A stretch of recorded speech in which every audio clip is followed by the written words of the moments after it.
So I just wanted to make this video. It's like a kind of career retrospective of Vasilliy Lomachenko. I've wanted to kind of do these for a while, but couldn't really figure out how to do it, but kind of getting around the copyright. But I've decided just kind of in short notice, just do it straight from box recs, kind of avoid any copyright issues. It's been a while since I've done a video, and I really want to do this with Vasilliy Lomachenko. That was one of my favorite fighters ever. And I think it's kind of problematic in a way, the way you might be remembered with the 8 million free record. People might look at that in years to come and be like, it's not that great of a record, 21 fights, he's lost 3 of them, 118. Compared to many other all-time greats, right? Uh, yeah, I just kind of want to talk about it. I haven't really watched many of Lomachenko's fights in lead up to this, but of course I've watched them all in the past. I'm kind of going to go from memory and just tell you what I remember about them and the significance of the wins and all of that. It's been a very long time since I made a video, and I've never really made a video kind of like this. But I'm going to give it a go. His first fight, Jose Luis Ramirez, decent record. Don't remember too much about the fighter himself. Do remember the fight? It was very standard. It was quite a good pro debut. He made the transition from the amateurs to the pro game ridiculously smoothly, as you can tell by just being kind of a fourth round knockout, kind of what you'd expect from a pro debut. The next fight, which was the WBC World Featherweight title, which was vacant at the time, was against Orlando Salido. This is kind of a welcome to the pro game, truly. Obviously, he had his pro debut, which is one thing, but this was like a welcome to the pro game in the true sense of the word. Now, it was actually a fairly close fight. One judge gave it to Lomachenko, 115, 113. It's kind of contentious because what I mean by welcome to the pro game was the amateurs is different. It's about point score and being light on your feet. Very short 2 minute rounds. It's not as rough and it's not as tough. Doesn't take as much grit as the kind of pro game. Orlando Salido missed weight coming into this fight. Can I see what he weighed? Yeah, 128.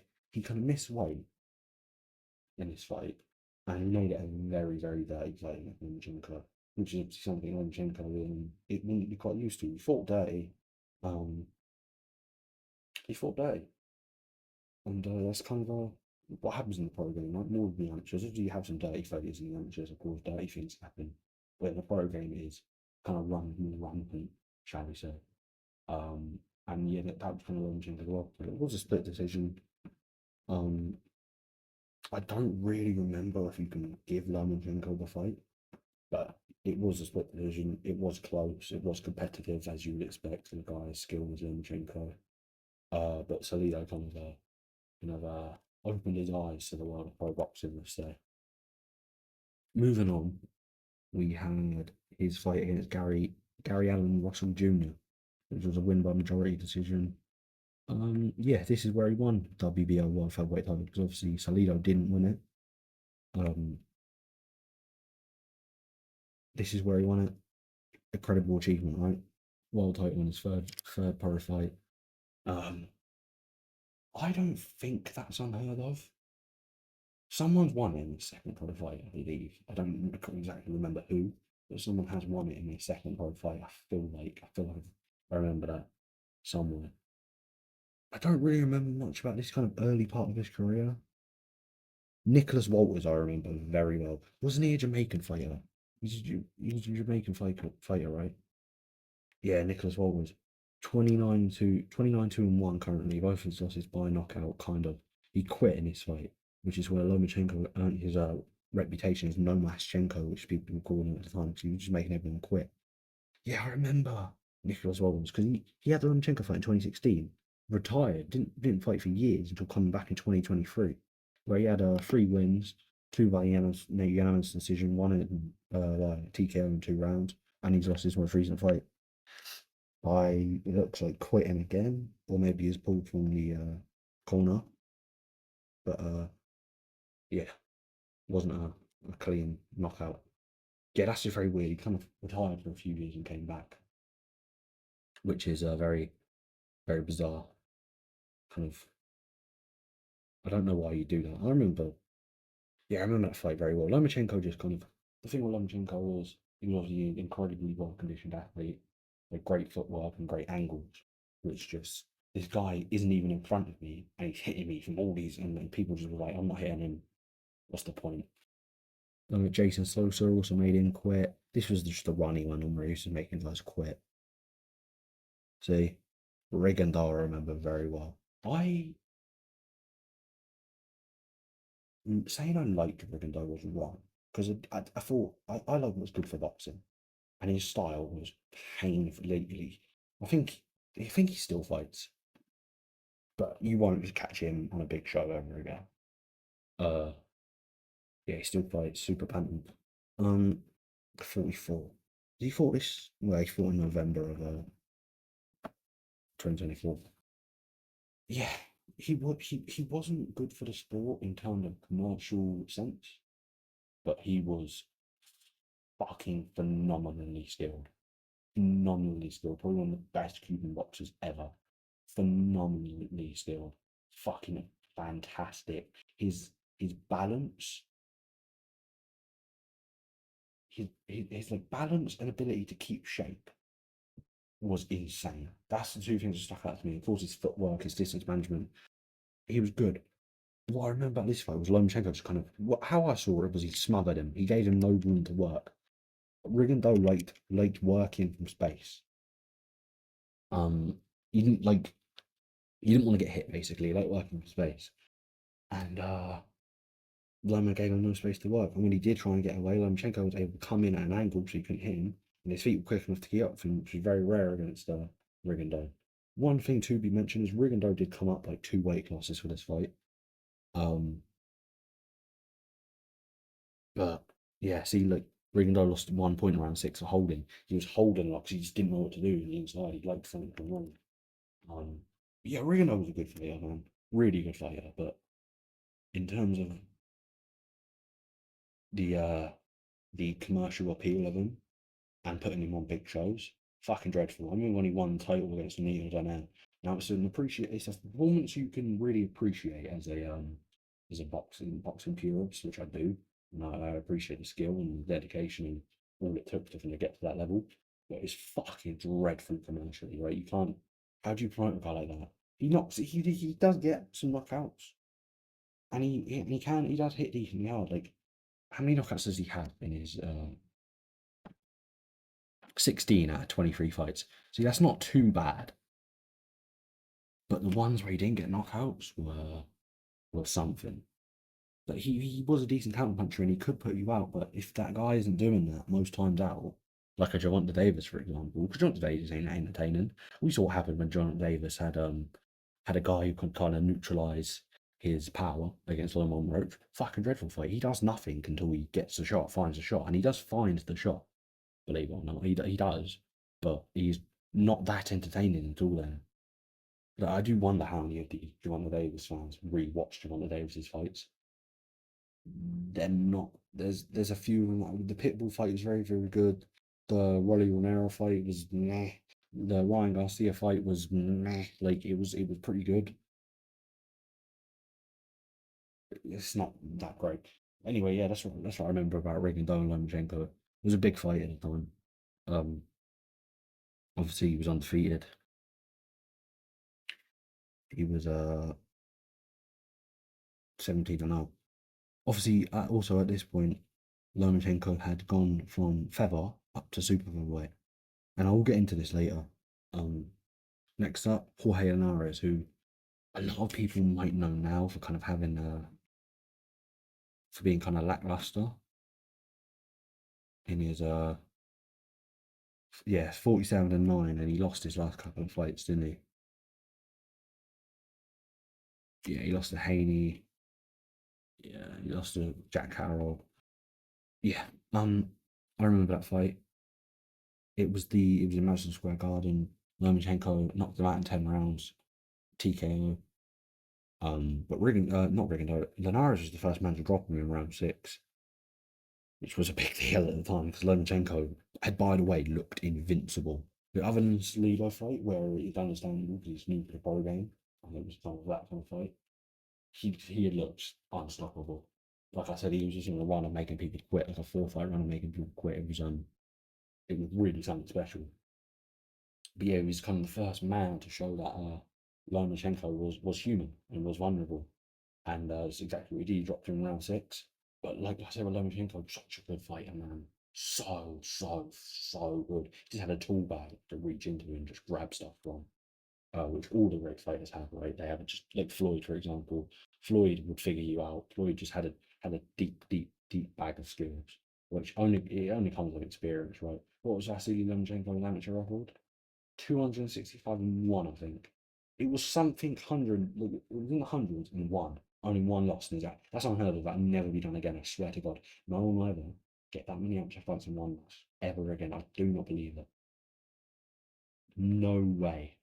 No way that will ever happen again.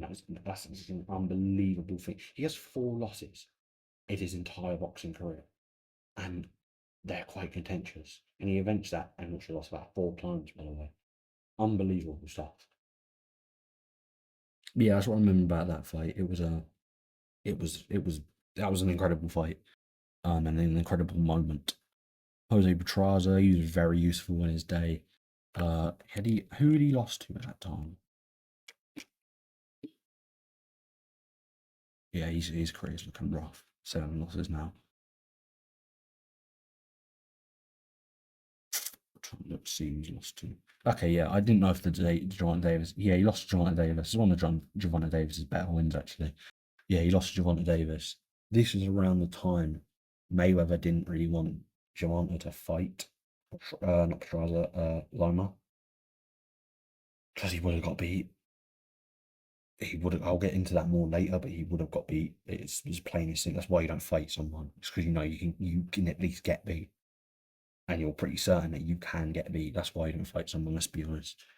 Anthony Corolla, did he? Believe he knocked him out of body shot. Corolla was a great, well, not a great fighter. Corolla was a very good fighter. Um, I think Corolla won as well. I'm not sure if Loma got another body shot, but if he did, I know Corolla won his world title for body shot, so that's quite ironic, really. Um, but yeah, not much I can say. Corolla just had nothing for him.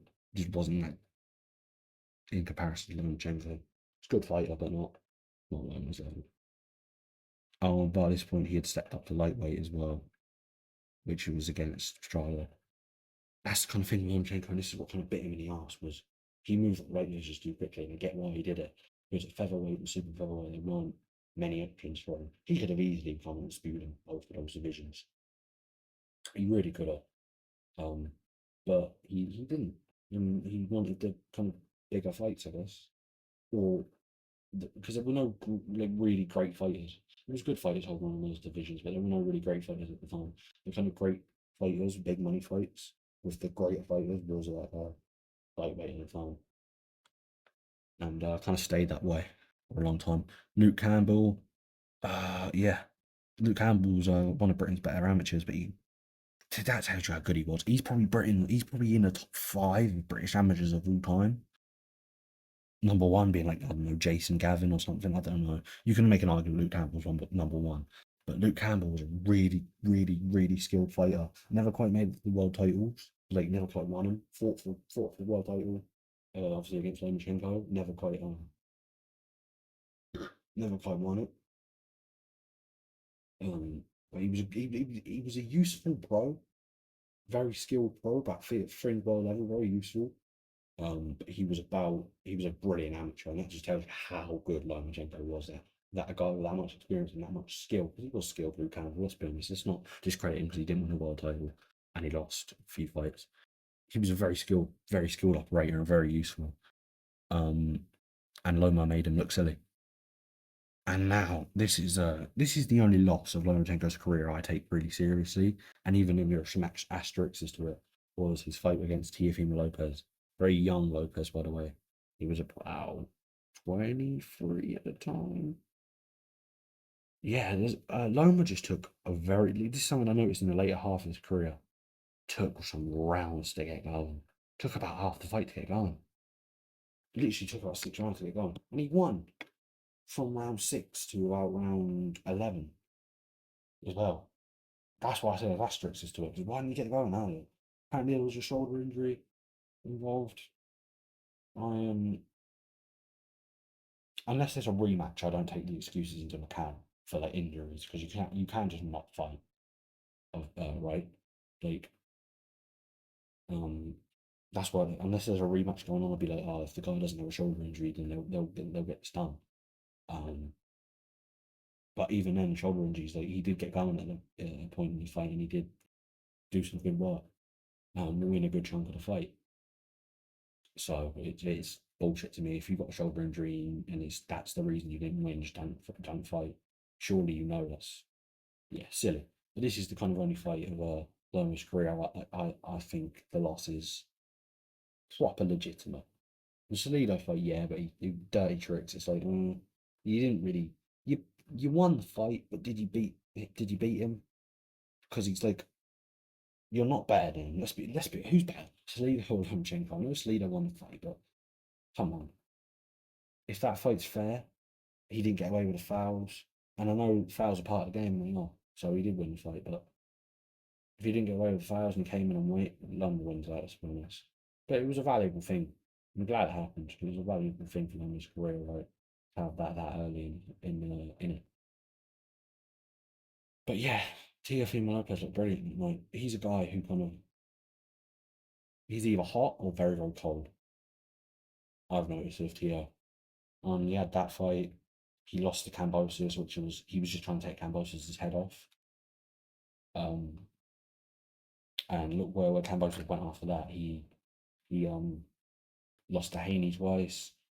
One fight against Maxi Hughes. I say one in quotation marks.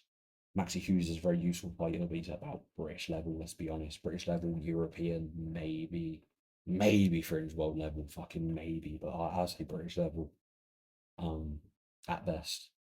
And George Cabozas arguably didn't win that. Well, he didn't really win that fight, and then he loses to Lomachenko, which we'll get to obviously. Then he lost, and he won one against a guy who was stepping in on very late notice, from what I remember, and it was a bit of a war, which isn't the best look. And then he lost to Richardson Hitchens by a body shot, which was an impressive performance by Hitchens just this weekend on. But yeah, it's not the best stage, but he is a guy that kind of blows hot and cold. Um, I had a few fights after that moving up a division. Sandor Martinez was one I remember. Very iffy performance.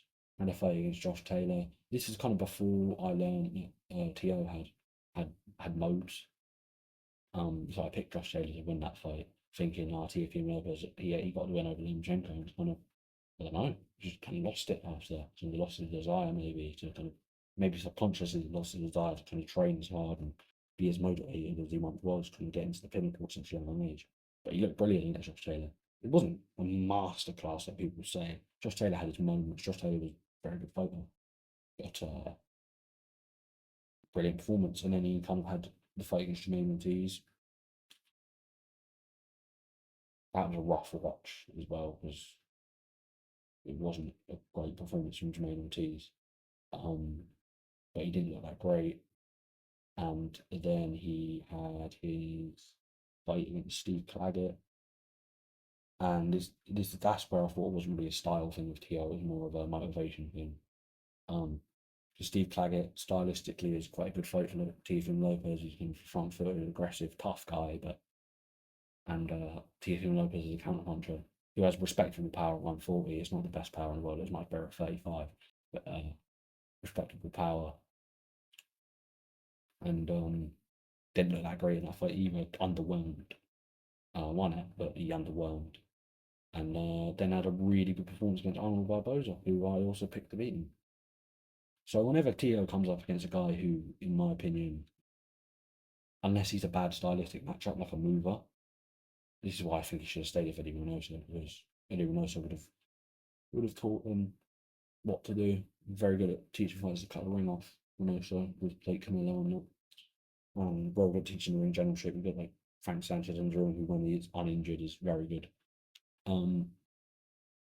But yeah, that's kind of the thing with Tio.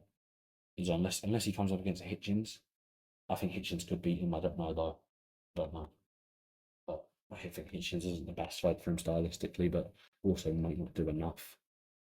So yeah, that's the thing with Tia. But that's a very good win for Teofimo Lopez and kind of the first really legitimate loss of Lomachenko's career. Had the Nakatani fight, not for a world title, but a very good fight in Nakatani. Fought Teofimo Lopez and had come up.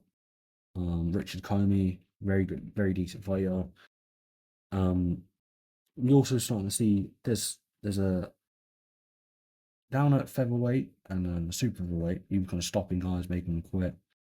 Against these bigger guys, he couldn't really do that. Jermaine Ortiz, this is kind of where Jermaine Ortiz kind of came on the radar a bit before he fought Teofimo Lopez, which wasn't really a fight Jermaine Ortiz deserved in reality, right? Because he just came off a Lomachenko loss. Why did he get a title shot to the division up? But yeah, that's boxing for you. But that was a decent performance. It was also a fight where he kind of took a while to get going. Uh, yeah, he kind of took a while to get going. But it was a. I don't remember. I don't remember it being that great of a fight. I really don't. But you can see for the judges' scorecard 116, 112, 117, 111, and 116, 113. 115, 113, sorry. That it was competitive. Then he had the Devin Haney. This is heartbreaking. Devin Haney at the time, undisputed champion. Where's the WBA? It wasn't on the line. I don't know why BoxRec have done that. Devin Haney was 29-0 at the time, on a decent little run, on a form coming off the Cambosis wins where he became undisputed. My voice isn't really hurting.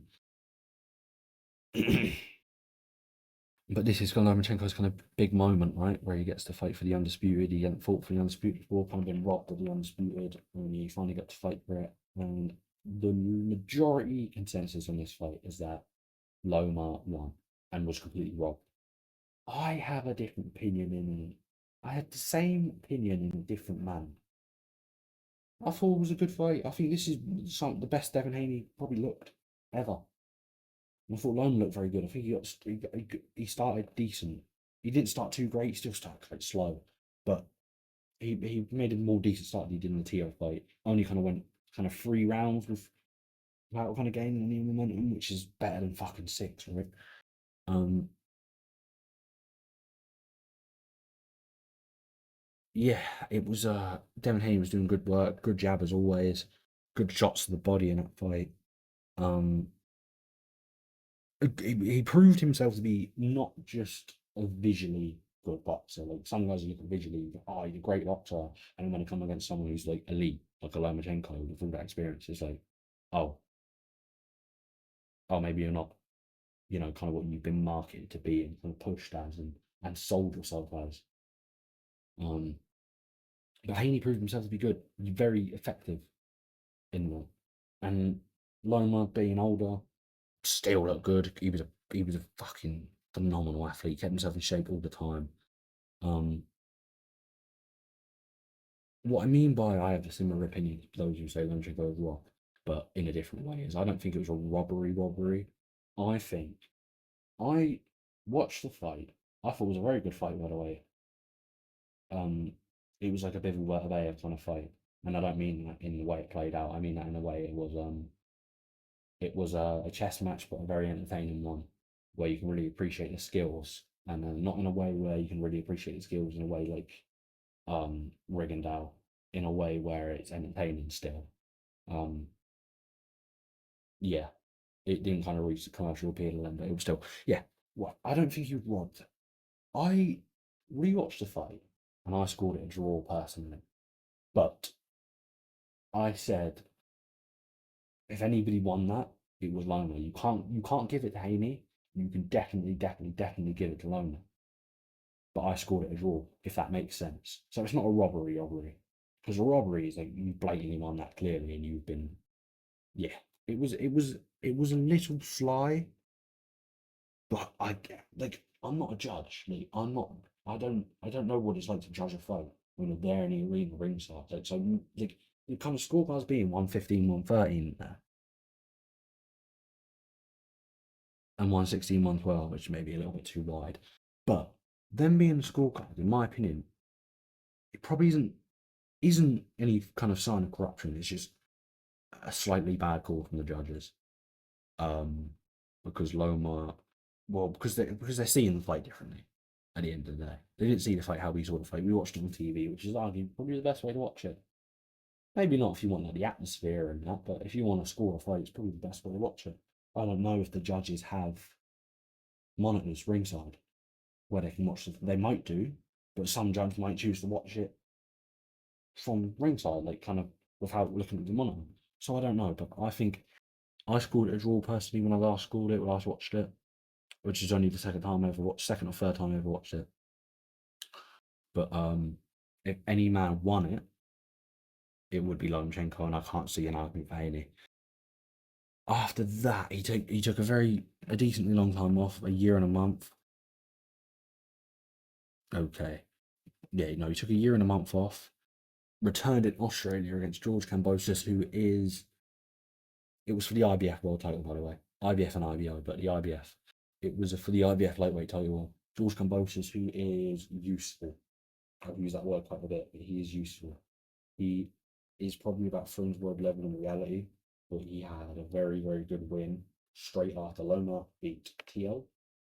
Um, and it was, yeah, and it was obviously against Teofimo Lopez, where he won the unified world titles, and he's a big name in Australia. He gets big opportunities because he's a big name, very charismatic. Oh, fucking hell.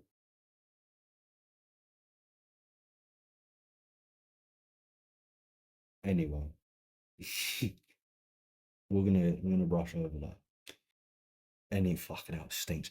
Anyway, George Campbell, kind of he kind of I really don't know where to go from that. He's kind of lived off of that moment per se because he's a big name, he's a big draw. I'm assuming he sells a lot of tickets and gets a lot of eyes on fights in Australia, right?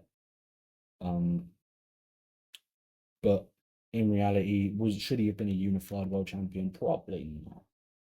Probably not. But we live in a world where Buster Douglas was the undisputed heavyweight champion of the world, so do you know what I mean? And it fucking anything can happen. But yeah, he was a useful fighter. Loma completely fucking outclassed him. Completely. Just just outclassed him. I um I remember I uploaded a prediction for this fight because I was very excited for it. But it wasn't, it was just my previous video which I accidentally re-uploaded and it was on my channel for about a year. Which is funny. It was a very good prediction as well. It was one of my better predictions. But my main point was that I've noticed with George Kambosos is he doesn't have slow feet. He definitely has quick feet, but he doesn't use them well. He's kind of on train tracks, back and forth. He doesn't cut the ring off very well, and Lomachenko likes to use a lot of angles, go to the side against a guy who's only going to move one way or two ways, backwards and forwards. A guy who's going to be constantly changing the angle, and just you're not going to see him. And it's exactly what happened when he stopped the body shots in the fight, which is looking to be a weakness if he doesn't retire. Which I would assume he should because he's probably made a decent amount of money at this point. But yeah, and it was in retrospect. In retrospect, I am so happy that he got to go out on that fight. I always prefer it when a fighter retires in the ring. I don't like when a fighter kind of goes away for a year and then does it over a video like Lomachenko. But I do like it when a fighter goes out on the win nonetheless. And you can't really blame him for retiring. I'm not going to be like, oh, you should have one more. If it's not in you, if you don't want to do it anymore, don't do it. Especially in boxing. Um, but yeah, it yeah, it was that's a great way to go out at the very top level. Still, IBF world title because obviously Haney had vacated and gone up. But yeah, just a fun like he 18-3 record, won a world title in his third professional fight, fought for his first world title in his second professional fight, was the quickest free weight division world champion ever, was very close, arguably robbed of undisputed on two different occasions, right? Because if you think the Haney fight's robbery, that's a don't And then there were some issues with the WBC belt. I think he had some bullshit WBC title which was stripped from him. He had a WBC title which I believe was stripped from him for a bullshit WBC title, and the WBC title was given Haney. Fucking weird. But yeah, his nicknames or his aliases is what Trek has. Loma, High Tech, the Matrix. I've always loved the kind of Matrix nickname. I've always thought that was just perfect. He wore the Matrix shorts in a fight. I would love to remember what fight that was, but I can't quite remember what fight he wore the Matrix shorts in. But still, Matrix is a perfect nickname. He retires at the age of 37, I believe, with a record of 18 wins, 3 losses, 12 wins by knockout, 66.67% KO rate, 21 pro fights, and technically he retires as the IBF world title holder at lightweight. You don't get a better career than that for 21 fights, do you? You really don't. You will never. You won't. You don't really get better careers than that. I'm trying to think of. There was a. What was his name? There was a Russian middleweight. I think he beat. Was it Dmitry Pirog? Let me have a look at this. Because I was about to say you don't really get a better career for that many fights, but there have been some fighters that have had very good careers, not a lot of fights. Dmitry Pirog, yeah. Did he beat Kelly Pavlik? No, but he did beat Danny Jacobs. Yeah, he was a great fighter. He beat Danny Jacobs with WBO, retired with 20 fights, 15 of them by knockout. Yeah, Russian, the Grandmaster, or nickname. Um, but yeah, he was a good fighter. Not a better career than Lomachenko, but he retired due to illness, which is unfortunate. But yeah, you don't really get a better career with 21 pro fights. No accomplishments. Two-time gold medalist in the Olympics. I mean, quite a few amateurs do that, but still, on top of everything else, on top of being, on top of, so he was a he was a gold medalist twice, heavyweight champion, super featherweight champion, super lightweight, not super lightweight champion. You know, quickest to do that ever as a professional, did it in 10 fights, and he didn't really duck anyone. You could say he ducked John Davis, but John Davis ducked him, and in fact, Lomachenko made it was no secret that he was thinking about retiring, and then John Davis sat up in the fight. It would have been a good fight still, but I think John would win at this point. One fight I would have liked to have seen is the triple season fight. That would have been a very, very, very, very good fight, from a technical standpoint. But yeah, you don't get a better career than that. And he's one of my favourites, and I want to say thank you. Really, it's just a really, really good career. He was the man. It is wild. You look at his career, you look back to the start of it, and you look back to the start of Usyk's career, who's his teammate and very good friend. You ask majority of people who's going to be the two division undisputed champion, who's going to be fought as Lomachenko has one up there, one of the greatest in terms of his skill. But who's going to be one of the greatest of all time and beat everyone of his era and do it with do it with absolute certainty and not be any controversy and go through them all twice because he fought Tyson Fury twice. He's fighting for Joshua twice. He's going to be fighting David Dubois twice, and be the greatest cruiser, be the greatest in the division of all time. You'd probably tell them, can you? But Usyk Usyk's phenomenal. I mean, I spent a lot of time praising other fighters. We praise every fighter. No fighters below praise. No fighters above criticism. Um, yeah, great career. Really was really one of my favourites to watch. Just amazing. What really stood out to me about him was obviously his technical ability. And if I had to mention a flaw in his style, I think it when he was forced to find the back foot, he didn't really like finding. I think Usyk can fight very confidently on the back foot. Loma can't. Loma doesn't deal with it well. Maybe that's because the size and started going up. I mean, Usyk dealt with it fine. Heavyweight, you don't really get a big size differential between him and most heavyweights, right? Um,